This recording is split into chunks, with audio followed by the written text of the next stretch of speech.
Unbroken. दोस्तों, ये कहानी लुइस ज़ैम्पेरिनी की जिंदगी की सच्ची कहानी है। इस सर्वाइवल मूवी में आपको जिंदगी और मौत के बीच की सच्चाई पता चलेगी। मूवी के स्टार्ट में हम लुइस को देखते हैं, जो बचपन में बहुत शरारती था। वो शराब पीता है, सिगरेट पीता है। उसके पड़ोसी उससे काफी नफरत करते थे और उसकी इसी हरकत से उसके घर वाले उसके काफी मारते थे। और एक दिन ये ग्राउंड में बैठकर शराब पी रहा था, तभी एक आदमी उसे पकड़ने आता है। ये उससे बचकर भागता है। उसे भागते हुए पीट भी देख लेता है, जो लुइस का बड़ा भाई था। उसकी रफ्तार देखकर पीट भी हैरान रह जाता है। इसके बाद पीट उसके पास जाता है और उसे रनर बनने के लिए मोटिवेट करता है और कहता है कि तुम अच्छे रनर बन सकते हो, बहुत तेज भागते हो। लेकिन लुइस कहता है कि सब मेरी तरह भाग सकते हैं, मैं अच्छा रनर नहीं हूँ। पर पीट उसका हौसला बढ़ाता है और कहता है कि तुम अच्छे रनर बन सकते हो, मैं तुम्हारी प्रैक्टिस कराऊंगा। इसके बाद वो उसके प्रैक्टिस कराना चालू कर देता है। कुछ दिनों बाद लुइस के स्कूल में रनिंग कंपटीशन होता है, जिसमें लुइस भी हिस्सा लेता है। पर लुइस को उस रेस में कुछ इंटरेस्ट नहीं था, इसलिए वो स्लो दौड़ रहा था। तब पीट उससे कहता है कि और तेज दौड़ो। तब लुइस पूरी रफ्तार से दौड़ता है। उसे देखकर उसके कोच भी हैरान रह जाते हैं। इतनी तेज दौड़ने की वजह से वो जीत जाता है। आगे हमें दिखाया जाता है कि पीट साइकिल पर है और लुइस भाग रहा है और भागते भागते लुइस बड़ा हो जाता है। अगले सीन में हम देखते हैं कि लुइस एक और रेस में हिस्सा लेता है। इस रेस में जो जीतेगा उसे ओलंपिक में हिस्सा लेने का मौका मिल जाएगा। अब रेस शुरू हो जाती है और लुइस पूरी जान लगा देता है उसे जीतने के लिए। इसके साथ वाला रनर उसे गिराने की कोशिश करता है, लेकिन लुइस इतना कमजोर नहीं था। वो साइड हटके और तेज दौड़ता है और सभी को पीछे करके रेस जीत जाता है। ये देखकर उसके माँ बाप और बाकी सब लोग बहुत खुश होते हैं। वो इतनी तेज दौड़ा था कि वो एक नया रिकॉर्ड बना लेता है, 4 मिनट 1 सेकंड का। इतनी तेज आज तक कोई भी नहीं दौड़ा था। और अब उसका ओलंपिक में सिलेक्शन भी हो जाता है। जब वो ट्रेन से ओलंपिक के लिए जा रहा था, तब वो अपने भाई से बोलता है कि तुम भी मेरे साथ चलो। इस पर पीट मजाक में कहता है कि तुम इस रेस को जीतने वाले तो हो नहीं, तो मैं वहां जाकर क्या करूंगा। तब लुइस कहता है कि हाँ, मैं नहीं जीतूंगा, पर तुम देखना, अगली ओलंपिक में मैं ही जीत कर आऊंगा। ये बोलकर वो ट्रेन में बैठ जाता है और जाते जाते उसका भाई उससे कहता है कि तुम खुद पर भरोसा रखना और कभी हिम्मत मत हारना। ये बोलकर वो वहां से निकल जाता है। और फिर हम देखते हैं कि लुइस 1936 में 5000 मीटर की रेस में दौड़ रहा होता है। शुरू में तो लुइस बहुत पीछे होता है, लेकिन रेस के आखिर में वो इतनी तेज दौड़ता है कि यहाँ पर बैठे सभी लोग हैरान रह जाते हैं। लुइस इस रेस को तो नहीं जीत पाता, पर उसने अपने नाम पर एक वर्ल्ड रिकॉर्ड बना लिया था। इसने लास्ट लैप को 56 सेकंड में ही खत्म कर दिया था, जो कि एक बहुत बड़ी अचीवमेंट होती है। इधर लुइस की फैमिली रेडियो में ये सुनकर बहुत खुश होते हैं। लुइस यहाँ बहुत कॉन्फिडेंट हो गया था। अब उसका अगला टारगेट था 1940 का ओलंपिक, जो टोक्यो में होने वाला था। ये उसको जीतकर अपने देश के लिए गोल्ड मेडल लाना चाहता था। पर उसका ये सपना एक सपना ही रह जाता है, क्योंकि 1939 में वर्ल्ड वार 2 शुरू हो चुका था, जिसकी वजह से 1940 का टोक्यो ओलंपिक कैंसिल हो जाता है। इसके बाद कहानी जाती है 1943 में, जो कि प्रेजेंट का टाइम था। यहाँ हमें पता चलता है कि लुइस अमेरिकन सेना में भर्ती हो गया है और इसके साथ कुछ और भी लोग होते हैं जो दुश्मनों के प्लेन पर अटैक कर रहे थे। उनका टारगेट था जापान का एक कैंप। ये कैंप को तबाह कर देते हैं, पर इस मिशन में इनका एक साथी बुरी तरह से जख्मी हो जाता है। यहाँ इनका मिशन कामयाब हो चुका था और अब ये अपने बेस पर वापस लौट रहे थे। इनका प्लेन काफी डैमेज हो चुका था। इनका पायलट इमरजेंसी लैंडिंग करता है, जिसकी वजह से इनकी जान बचती है। अगले सीन में हम देखते हैं कि लुइस अभी भी रनिंग कर रहा है और उसके साथ उसका एक दोस्त था। तभी वहाँ उसके कुछ और दोस्त आते हैं, जो उसे बताते हैं कि हमें एक और मिशन पर जाना है, पर इस बार हमें किसी को मारना नहीं है बल्कि बचाना है। कुछ लोग समुद्र में फंसे हुए हैं, हमें उनको बचाना है। इसके बाद ये लोग फिर से उसी प्लेन से उड़ान भरते हैं, लेकिन वो प्लेन इतना ज्यादा डैमेज हो गया था कि थोड़ी दूर जाने पर ही उसके एक इंजन में आग लग जाती है और देखते ही देखते उसका दूसरा इंजन भी खराब हो जाता है। अब उनके पास कोई दूसरा रास्ता नहीं था। अब इनका प्लेन देखते ही देखते समुद्र में जाकर गिरता है और उस प्लेन में लुइस और 2 साथी को छोड़कर बाकी सारे लोग मारे जाते हैं। वो लोग जैसे तैसे उस प्लेन में मौजूद एयर बोट को लेकर बाहर निकलते हैं और किसी तरह से अपनी जान बचाते हैं। लुइस के दोनों साथी के नाम थे मैक और फिल। मैक उससे कहता है कि अब हम नहीं बचेंगे, लेकिन लुइस उससे कहता है कि तुम इतनी जल्दी कैसे हार मान सकते हो, तुम एक सिपाही हो, तुम जरूर बचेंगे। और तभी लुइस को उस बोट पर कुछ खाने का सामान मिलता है, जिसमें एक चॉकलेट और एक पानी की बोतल थी। लुइस अपने दोस्तों से कहता है कि हम इस चॉकलेट को सुबह शाम एक एक टुकड़ा खाएंगे, क्योंकि हमें नहीं पता कि कोई हमें बचाने के लिए कब तक आएगा। वो तीनों समुद्र के बीच में होते हैं। वो जहाँ भी नजर घुमाते हैं उन्हें सिर्फ पानी ही पानी दिखाई दे रहा था। आज का दिन ये लोग जैसे तैसे निकालते हैं। अगले दिन ये लोग आपस में बातें कर रहे थे कि तभी उनके सर के ऊपर से एक प्लेन गुजरता है। ये देखकर ये तीनों बहुत खुश हो जाते हैं और जोर जोर से चिल्लाने लगते हैं। वो प्लेन इनको नहीं देखता और यहाँ से चला जाता है। इसके बाद लुइस उस चॉकलेट के डब्बे को देखता है, जो कि अब खाली हो चुका था। दरअसल मैक ने रात को ही सारी चॉकलेट खाली थी। इस बात से लुइस को उसके ऊपर बहुत ज्यादा गुस्सा आता है, पर इससे अब कोई फायदा नहीं था। अब ये लोग 3 दिनों तक ऐसे ही मदद मिलने का इंतजार करते रहते हैं। इन लोगों का भूख से बहुत बुरा हाल हो गया था, क्योंकि इन लोगों ने 3 दिनों से कुछ भी खाया पिया नहीं था। ये लोग ऊपर वाले से दुआ कर रहे थे कि तभी उनके पास एक पंछी आकर बैठता है। ये लोग उस पंछी को पकड़ लेते हैं और उसे कच्चा ही खाने लगते हैं, पर उस पंछी का टेस्ट इतना बुरा था कि ये लोग उसे खाते ही उल्टी कर देते हैं। तभी फिल कहता है कि हमें मछलियाँ पकड़नी चाहिए, अब हमारे पास चारा भी है। इसके बाद ये लोग मछलियाँ पकड़कर उसे खाते हैं और अपनी भूख मिटाते हैं। मछलियाँ खाकर जैसे तैसे ये लोग अपनी भूख मिटा रहे थे, तभी एक मुसीबत खत्म नहीं होती और दूसरी मुसीबत इनके सामने आ जाती है। उसी रात समुद्र में तूफान आ जाता है। बहुत बड़ी बड़ी लहरें उठती हैं, जिससे वो लोग बहुत घबरा जाते हैं। तूफान रुकने के बाद बारिश शुरू हो जाती है। कई दिनों बाद वो लोग पेट भर के पानी पीते हैं। सभी की हालत बहुत खराब हो चुकी थी, लेकिन आज 27 दिन बाद उनको फिर से एक उम्मीद दिखती है। एक और प्लेन उनके ऊपर से गुजरता है और वो उसे इशारा करते हैं और फ्लेयर गन चलाते हैं। लेकिन ये प्लेन अमेरिका का नहीं बल्कि जापान का होता है, जिस वजह से वो उनकी जान बचाने के बजाय उन्हीं पर ही हमला कर देता है। अब जान बचाने के लिए वो तीनों पानी में कूद जाते हैं, लेकिन वो जापानी फाइटर लगातार उन पर गोलियां चला रहे थे, जिस वजह से इनकी बोट में होल हो जाता है। अब उनके पास सिर्फ एक ही बोट बची थी और इसी तरह से कई दिन और बीत जाते हैं। अब इन्हें समुद्र के बीच में पूरे 45 दिन हो चुके थे। कोई भी इंसान इतना कम खाना खाने की वजह से 45 दिनों तक जिंदा नहीं रह पाता, और यही मैक के साथ भी होता है। वो इन हालातों में खुद को संभाल नहीं पाता, जिसकी वजह से उसकी मौत हो जाती है।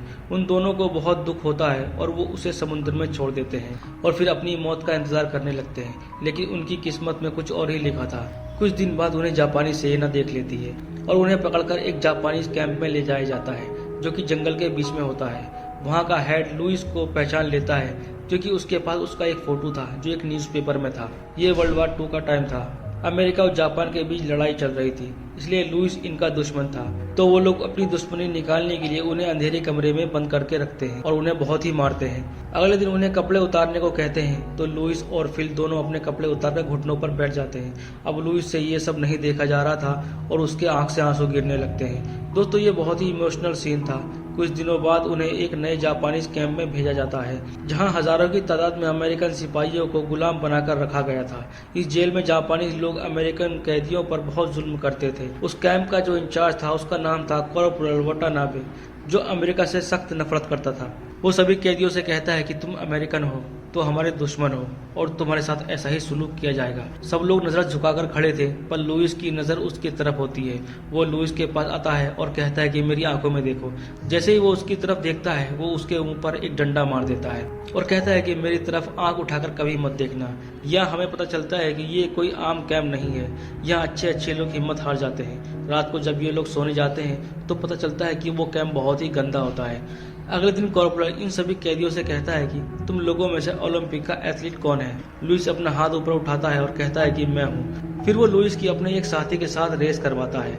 लुइस, जो पहले से ही कमजोर होता है और जख्मी भी था, वो इस रेस को नहीं जीत पाता और बीच में ही गिर जाता है। भले ही वो कोई भी ओलंपिक का एथलीट हो, इस हालत में कोई भी नहीं जीत पाएगा। इस हार के बाद कॉर्पोरल इसको एक बार फिर से बहुत मारता है। एक दिन जापानीज रेडियो से कुछ लोग आए हुए होते हैं, जो कि लुइस को अपने पास बुलाकर बताते हैं कि अमेरिकन आर्मी ने तुम्हारी फैमिली को बताया है कि तुम मर चुके हो, तो हम ये चाहते हैं कि तुम अपनी फैमिली को सच बताओ।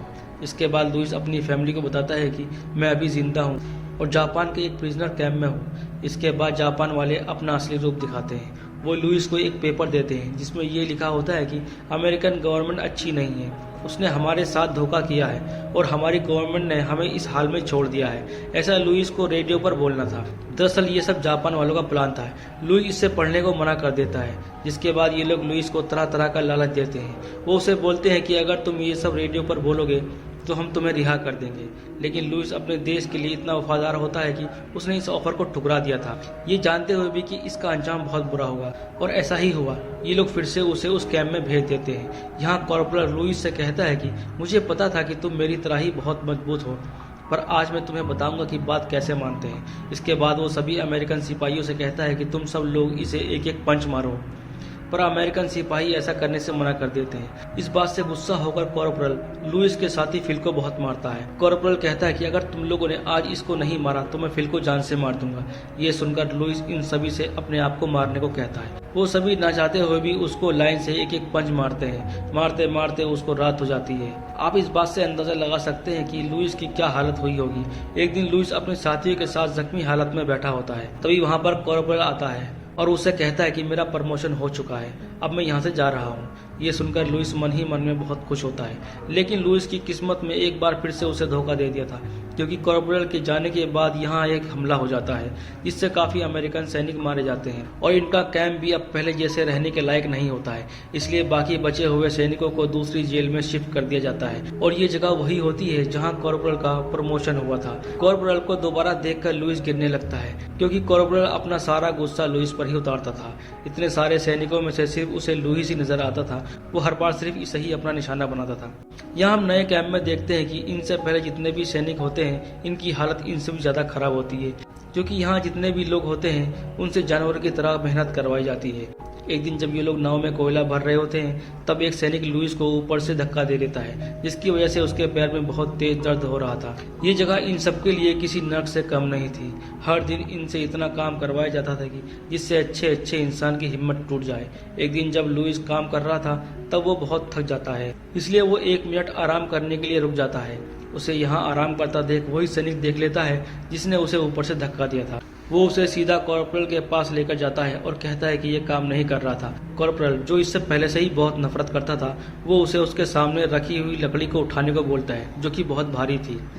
लुइस पहले से ही बहुत कमजोर था, पर फिर भी वो उस लकड़ी को उठाने की कोशिश करता है। दोस्तों, कहीं ना कहीं आपको भी लुइस की इस हालत पर रोना आ रहा होगा। आपको इस वक्त इसका दर्द महसूस हो रहा होगा। लुइस जैसे तैसे उस लकड़ी को ऊपर उठाता है। ये देखकर कॉर्पोरल अपने साथी से कहता है कि अगर उसने ये लकड़ी गिराई तो तुम इसे गोली मार देना। लुइस बहुत देर तक उस लकड़ी को अपने सर पर उठाए रखता है। थोड़ी देर बाद लुइस की हिम्मत जवाब देने लगती है, क्योंकि अब वो ज्यादा देर तक उस लकड़ी को नहीं उठा सकता था। लेकिन अगर उसने वो लकड़ी गिराई तो उसे वो गोली मार दी जाएगी। यहाँ सब अमेरिकन सोल्जर अपना काम छोड़कर लुइस को देखने लग जाते हैं। अब धीरे धीरे लुइस के सर से वो लकड़ी नीचे की तरफ गिरने लगती है। तब लुइस को अपने भाई की वो बात याद आती है कि हमारी जिंदगी में कितनी भी बड़ी मुसीबत क्यों ना जाए, पर हमें कभी हिम्मत नहीं हारनी चाहिए। इसके बाद लुइस अपनी पूरी ताकत से उस लकड़ी को ऊपर उठा लेता है और फिर कॉर्पोरल की आंखों में देखने लगता है। कॉर्पोरल उसे कहता है कि तुम अपनी नजरें नीची करो, लेकिन लुइस फिर भी उसे घूरता रहता है। कॉर्पोरल को ये बात बिल्कुल भी पसंद नहीं कि कोई उससे नजरें मिलाकर बात करे, इसलिए वो गुस्से में आकर लुइस को बहुत मारता है। लुइस नीचे गिर जाता है, पर फिर भी वो कॉर्पोरल की आंखों में घूरता रहता है। कॉर्पोरल इसको यहाँ इतना मारता है कि कॉर्पोरल खुद भी थक जाता है। लुइस को यहाँ अपनी फैमिली की बहुत याद आती है और पूरी रात वो यहीं इसी जगह पर लेटा रहता है।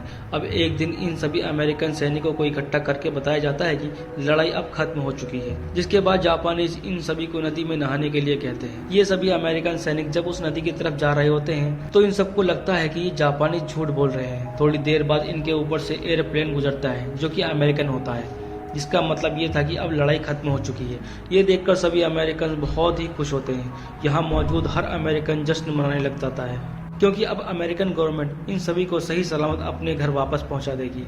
इसके बाद इनके लिए एयरप्लेन से खाना फेंका जाता है, जिसे ये सभी लोग बड़े आराम से खाते हैं। कई सालों बाद आज ये लोग पेट भर के खाना खाते हैं, लेकिन लुइस खाना नहीं खाता और वो सीधा कॉर्पोरल के कैबिन में जाता है, लेकिन वो वहाँ नहीं होता। लुइस यहाँ नीचे बैठकर कॉर्पोरल की बचपन की फोटो को देखने लग जाता है, जिसमें वो अपने पिता के साथ था।